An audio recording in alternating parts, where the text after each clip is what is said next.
Most new hires spend their first 90 days guessing what success looks like. And most hiring managers spend those same 90 days hoping things work out. A one-page plan fixes both problems before day one. I highly recommend creating a 90-day plan for the new hire as well as for the hiring manager. A lot of our onboarding material gets created once and then it's never looked at again. So some things get, they're out of date. And then we also give people vague goals of get up to speed with no measurable outcome attached to that.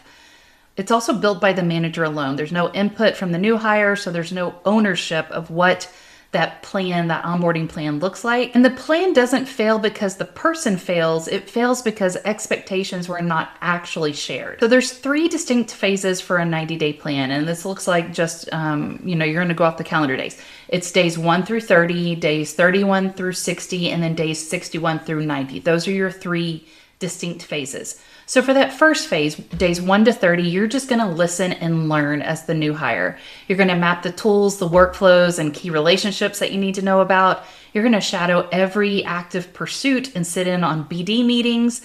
Being a fly on the wall during that first 30 days is gold for trying to learn about the history of the company and some of the pursuits that are going on. And then also some measurable wins. Deliver a written observation brief. You're going to explain what's working, what's broken, and what's missing in just your observations alone.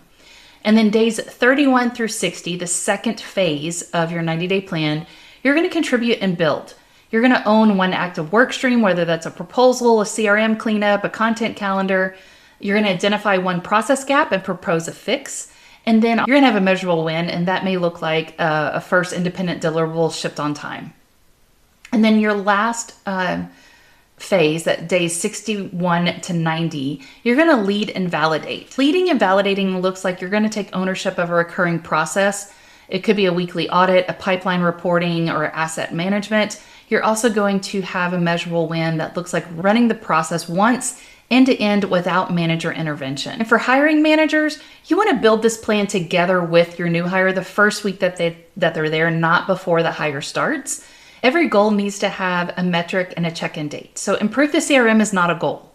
It could look like update 100% of active pursuit records by day 45. And that gives you a measurement, that gives you a deadline, and it gives that new hire person some guardrails of what is expected.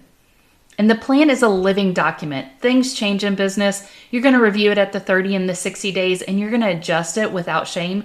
Because again, if someone's new to the industry, this is a lot of information to take in. And if someone's been around for a while, they may actually excel faster than what you anticipated. So make sure that you're creating those 90-day plans and adjust accordingly.